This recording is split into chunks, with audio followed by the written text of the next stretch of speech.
I'm getting ready to do something too. I'm running for president. Elizabeth Warren, Massachusetts senator and recent frontrunner for the 2020 Democratic nomination. She's been running as a progressive, and she's for raising taxes on the rich and removing corruption from Washington. But a lot of people on the left, myself included, believe that her plans don't go far enough.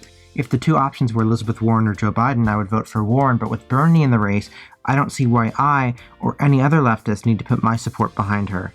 Because of Bernie's presence, I've found myself personally confused as to how she's gained so much support. If you're a progressive, Bernie's probably your best option, and if you're a centrist, then you'd want Biden and his beautiful, melting face. But somehow, she's gone from 5% in the polls to 25%. How?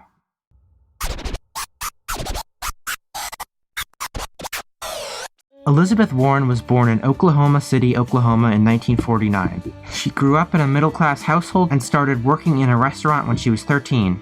After high school, she attended the University of Houston, spent a year teaching children with disabilities at a public school, and then went to Rutgers Law School. Members of Warren's family told her that she had Native American ancestry, and she believed this for the majority of her life. In 1984, she contributed a recipe for a crab omelet to the Pow Wow Chow, Jesus Christ, cookbook. In 1986, she filed her ethnicity as American Indian on a registration card for the State Bar of Texas. According to an article from Vox, there is no indication it was used for professional advancement. In 2019, she apologized to the Cherokee Nation for falsely identifying herself as Native American after taking a DNA test that revealed she had little indigenous ancestry. After passing the bar, Warren began to teach law. During this period of time, she was described by the people who knew her as a die-hard conservative. In 1980, she wrote a paper arguing that utility companies were over-regulated. While Warren worked as a professor and slowly worked her way up to being the highest-paid professor at Harvard University, she continued to work as a lawyer on the side. A big chunk of this work involved defending big corporations.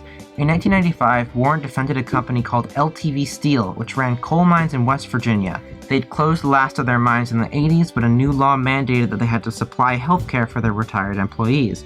Elizabeth Warren was tasked to keep them from paying. Her 2020 campaign website lists a bunch of cases that try to paint her in a better light. In 1995, Warren defended an airline whose plane killed 4 people. Her site's defense is that were the airline to lose the case, employees of the company would lose their jobs. Anyway, it may seem strange that at the same time Warren fought for the rights of these huge companies, she also defended union employees. But it starts to make sense when you realize that she would repeatedly describe herself at this point in time as nonpartisan, and was sort of just willing to defend whatever fell on her desk. But as time went on, Warren's political beliefs slowly drifted towards the left. Her work as a lawyer led to confrontations with the so-called welfare queens Reagan and his ilk mentioned so often. She found that the lower-class people she interacted with weren't so unlike her own family. In 1996, at the age of 47, she changed her registration from Republican to Democrat. In 2005, President George W. Bush signed a bill which made it harder for families to declare bankruptcy.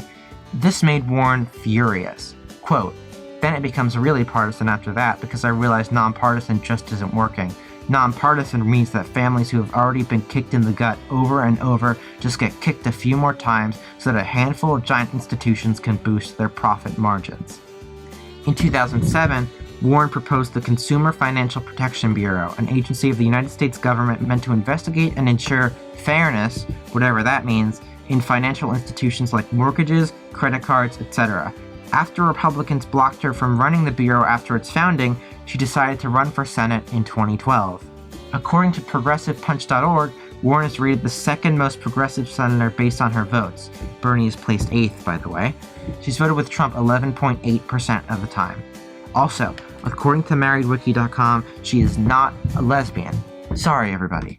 He voted for the Wall Street bailout. He voted for a very bad bankruptcy bill. And, that's not the way I look at the world. And I think our vision for the future is also very different. I happen to believe that it's absurd that we continue to spend twice as much. These are the top 5 issues in the 2020 election as polled by The Economist in October. So, let's go through each of these issues to see which candidate is better. I mean, come on, this is Bernie's whole thing. Both Sanders and Warren are for different versions of Medicare for All, but Bernie has been campaigning for it since the beginning. Let me be clear when I say that Elizabeth Warren's Medicare for All plan sucks the more you look into it. Like, it's not good.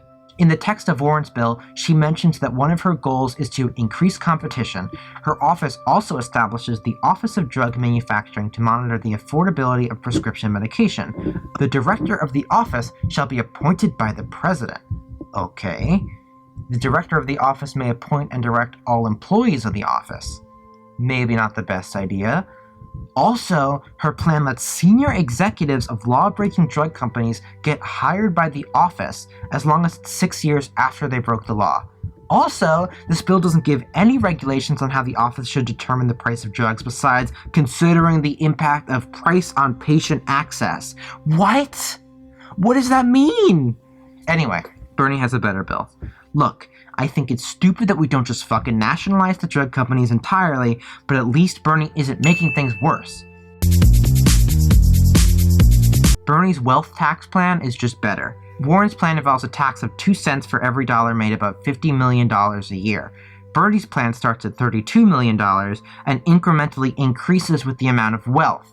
Warren's rhetoric when it comes to the economy is absolutely fascinating to me. She's for breaking out big tech and protecting workers, but does those things through what she calls accountable capitalism. Her plan does let workers elect 40% of the company's board members, which means they still don't have a majority of control over the company. Bernie's plan gives workers the right to unionize, gives federal workers the right to strike, bans the permanent replacement of striking workers, and establishes federal protections for the firing of workers at will. Also, let's quickly look at their rhetoric when it comes to billionaires. A few days ago, Bill Gates got really mad at Warren's plan and said that he'd vote for Trump over her. Warren's response said this: Bernie disavowed the concept of billionaires entirely. A few days after that tweet, Warren said in an interview, Bernie Sanders says there should be no billionaires. Do you agree with that? No. Why not? Look, somebody has a great idea and they follow it through and they work hard and they build something. Good for them. when it comes to their rhetoric, Warren likes billionaires, while Bernie does not. Once again, this is an issue where neither candidate goes nearly far enough, but Bernie wins this round. I was going to give this one to Warren, because at first it seems pretty clear-cut. Warren's plan calls for a $200 a month increase in Social Security, while Sanders' plan calls for a $108 a month increase. However, Sanders' plan also calls for guaranteeing homes and old age care for senior citizens, something Warren's plan does not do. According to payingforseniorcare.com, assisted living in New York, my home state, costs $4,185 a month. Wouldn't it be nice if that was free? This one goes to Bernie, but I'll give him a little asterisk. In my personal opinion, none of the Democrats' policies are caring enough when it comes to immigration. Bernie's famously called open borders. The Koch brothers' proposal. Neither candidate supports abolishing ICE or the Department of Homeland Security, and Warren said we should remake ICE in a way that reflects our values? Really? If Bill fucking de Blasio, rest in power, could call for abolishing ICE, why can't you, Bernie? Anyway, even though I like Warren's proposal to investigate the crimes currently happening in the concentration camps on the border, I'm giving neither of them this checkmark. According to Greenpeace, Bernie beats out Warren pretty handily. Although Warren, quote, has a robust plan to mobilize for a clean energy future, she has not released a detailed plan to responsibly wind down existing fossil fuel production. Meanwhile, Bernie has, quote, committed to immediately end federal subsidies and leases for fossil fuel production, halt new oil, gas, and coal projects, and ban harmful fracking and mountaintop removal practices. Both candidates co-sponsored the Green New Deal, but Bernie has an A+ from Greenpeace, and Warren has an A-. So, at least according to this chart, Sanders beats Warren in the majority of categories. Outside of these top 5 issues, Sanders has a lot of really unironically good policies. For example, his College for All plan would wipe out all student debt and implement free public college, while Warren's plan does not. Her plan cancels up to $50,000 in debt, while Bernie's eliminates all debt. Bernie's Housing for All plan provides a housing guarantee to the homeless and proposes building 2 million new, environmentally friendly public housing units.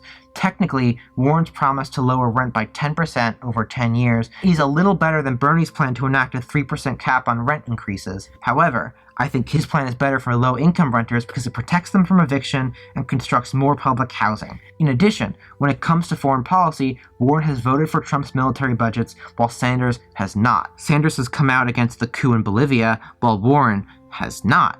Now, I'd like to spend a moment focusing on Warren's recently received reputation as a policy wonk. Warren has a plan for that, has become an unofficial motto of her campaign. When looking through her website, she does have a bunch of comprehensive plans, but comprehensive does not equal good. One page on her site reads, "Our military can help lead the fight in combating climate change." Her claim is that climate change is an existential threat because it undermines our military readiness. Her entire argument is that we won't be able to afford invading other countries and doing war crimes if climate change gets too costly.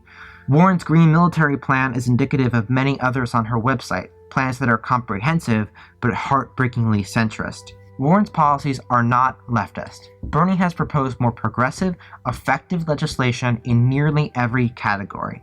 But if you still don't believe me, there's one more major difference between the two candidates, and that's the rhetoric they use when talking about capitalism.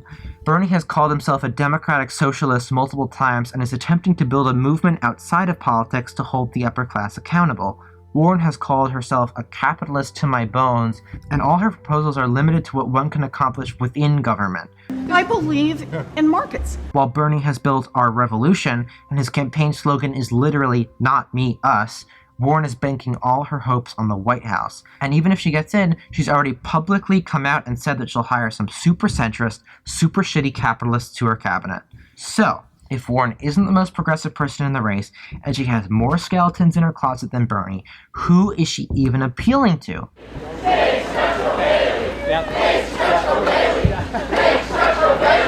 According to a Harris X poll released on October 11th, 24% of Warren's support comes from people of color, as opposed to 53% for Biden and 52% for Sanders. That same poll also shows 66% of her support comes from people who make over $75,000 a year, as opposed to 28% for Bernie. So, what does this mean? Well, if you're a suburban anti-Trump Democrat who still identifies as a progressive, you might want something in between Biden and Sanders' plans. Also, these are people who might not want extreme solutions or changes, even though that's what we need, and think Bernie's just yelling over nothing. If you already have good healthcare in a house, but don't like Biden because he fucking sucks, then you're gonna support Warren. I've also met some progressives who like Warren more than Sanders. A few weeks ago, I asked one Warren supporter why he supported her over Bernie. His answer was that he thought Bernie was better at working outside government than within it. Warren would make a better president, he said, because she would be able to work better with Republicans. This sort of political pragmatism has permeated Warren's base. Many Warren supporters might support her solely because they feel like she's more electable. Bernie might be too old, or too loud, or too far left, and maybe Warren supporters aren't against these things, they just don't think it'll win in 2020. These are people that are so focused on working within the system that they've actively decided not to vote for policies they agree with. My son judgment, Trump is the most corrupt president. I did nothing wrong. Sometimes there are issues that are bigger than politics. According to RealClearPolitics.com, in April 2019, Warren was at 5.7% in the polls. On October 9th, her peak so far, she hit 26.8%. That's an insane rise. In the early months, her boost was partially precipitated by the release of multiple detailed policy proposals, such as her plan to eliminate most student debt, which she released on April 22nd. The biggest impetus, though, was probably when, on April 19th, she came out in support of impeaching Trump and was the first major candidate to do so.